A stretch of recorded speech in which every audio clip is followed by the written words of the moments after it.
In the 12th century, the Middle East was divided, unstable, and under constant pressure. Dynasties fought one another, cities shifted between rulers, and across the region, political fragmentation had made unity seem distant. At the same time, the Crusader states had carved out a permanent presence in the heart of the Islamic world. Fortresses stood where foreign armies had settled, sacred cities had fallen, and for many, the balance of power had already changed. But from within that fractured world, one leader would rise, not only as a warrior, but as a strategist, a statesman, and a symbol of unity. His name was Salahuddin Ayyubi. Salahuddin was born in 1137 or 1138, likely in Tikrit, into a Kurdish Muslim family already tied to military service and politics. His father, Ayyub, and his uncle, Shirkuh, served powerful rulers in the region and moved within the world of courts, armies, and shifting alliances. This was not a peaceful age. The Seljuks were weakening. Local rulers competed for influence, and the Crusader presence remained a constant military and religious challenge.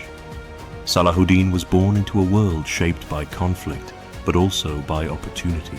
Unlike the image later attached to his name, Salahuddin's early life does not appear to have been defined by obvious greatness. He was not immediately known as a conquering hero. He was educated, observant, and raised in a political military environment, but he was not yet the central figure history would remember.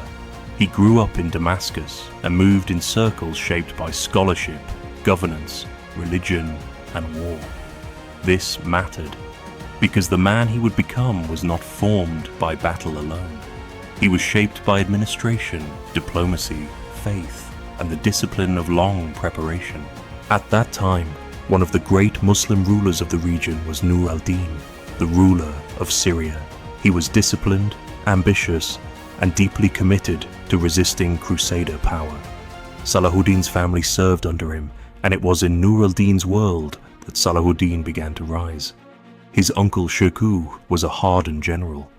Salahuddin followed him into campaigns that would change his future. This period was crucial, because before Salahuddin could become a ruler, he first had to learn how power actually worked. In the field, in court, and in the fragile space between loyalty and ambition. The turning point came in Egypt. At the time, Egypt was ruled by the Fatimid Caliphate, a Shia dynasty weakened by internal instability and political struggle. It had become a zone of competition between local forces, Nur al-Din's Syria and the Crusaders. Shirkuh led military expeditions into Egypt, and Salahuddin went with him. When Shirkuh died unexpectedly in 1169, Salahuddin, still relatively young, was appointed vizier of Egypt. It was a remarkable rise. He had not yet earned the legend attached to his later name, but now he stood in one of the most important political positions in the Muslim world. Egypt gave Salahuddin something more valuable than rank. It gave him a base. As vizier, and later as the effective ruler of Egypt, he began consolidating authority carefully. He strengthened administration, built military capacity, and gradually replaced Fatimid influence with Sunni allegiance, aligning Egypt more closely with Nur al-Din's broader religious and political vision. This was not only about faith, it was also about legitimacy, structure, and control. Salahuddin understood that great military campaigns are rarely built on courage alone. They are built on institutions, supply, loyalty, and stable governance. When Nur al-Din died in 1174, the political landscape changed dramatically. His death created uncertainty, rivalry, and opportunity. Salahuddin now faced the question that defines many rising figures in history. Would he remain a servant of an older order or become the founder of a new one? Step by step, he moved into Syria. He entered Damascus.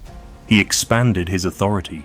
He faced rivals, negotiated alliances, and fought where necessary. By the late 1170s and early 1180s, Salahuddin was no longer simply a governor in Egypt. He had become the dominant Sunni ruler across much of Egypt and Syria. What had once been divided was beginning to gather under one command. One of Salahuddin's greatest achievements was not a single battle, it was unity. Before him, Muslim political power in the region had often been fragmented by local ambition, dynastic competition, and competing interests. That fragmentation made coordinated resistance to the Crusader states far more difficult. Salahuddin worked to reverse that. He brought together Egypt and Syria. He extended influence into northern Mesopotamia. He balanced force with diplomacy. He negotiated where possible and fought where necessary. This mattered because the struggle against the Crusaders was never just military. It was structural.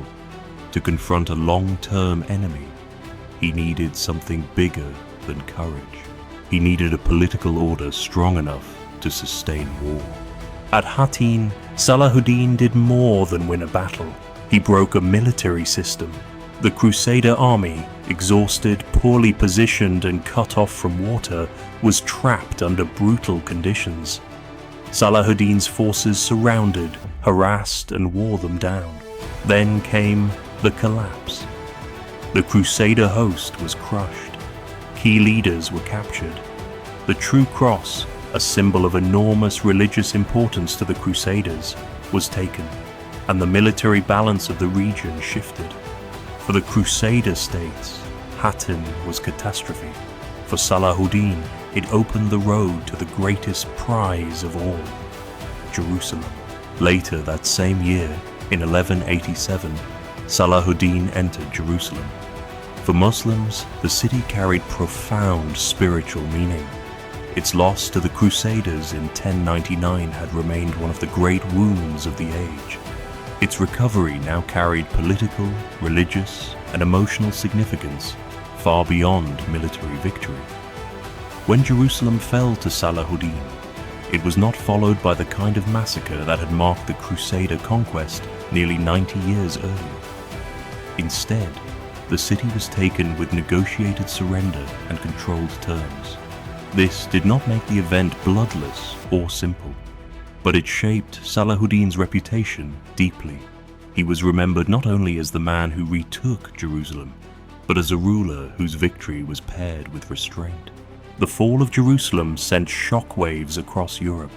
Kings, nobles, clergy, and chroniclers all understood the scale of what had happened.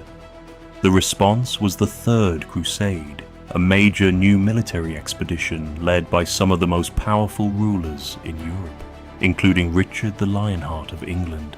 Salahuddin now faced a different kind of challenge. He had won the city. The question was whether he could keep what he had restored.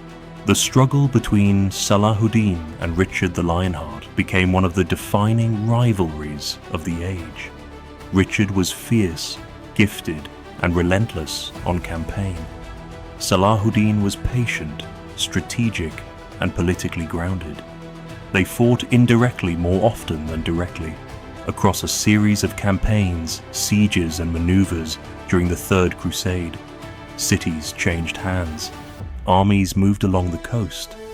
Victories and setbacks came on both sides. In the end, Richard did not retake Jerusalem, and Salahuddin, though under great pressure, preserved the deeper achievement of his earlier victory. The crusade ended not in total triumph for either side, but in negotiated reality. Part of what made Salahuddin so enduring was that even many of his enemies respected him. Muslim chroniclers praised his devotion, leadership, and commitment to jihad against the Crusader states.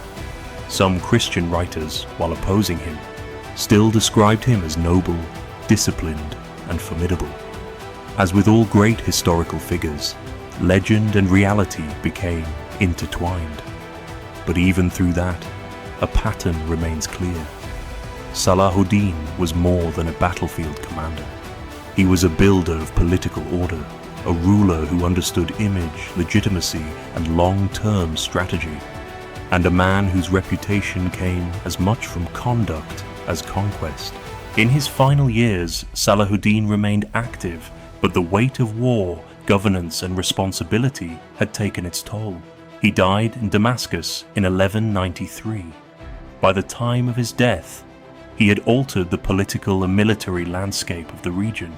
He had united major territories, defeated the Crusader kingdom at its height, and retaken Jerusalem. Yet one detail stood out powerfully in later memory. Despite the scale of his authority, it was said that he did not leave behind vast personal wealth. Whether simplified or not, the story endured because it matched the image history attached to him, a ruler of immense power whose greatness was not defined by luxury. Salahuddin's legacy lived on far beyond his lifetime. To Muslims, he became a symbol of unity, honor, and the liberation of Jerusalem.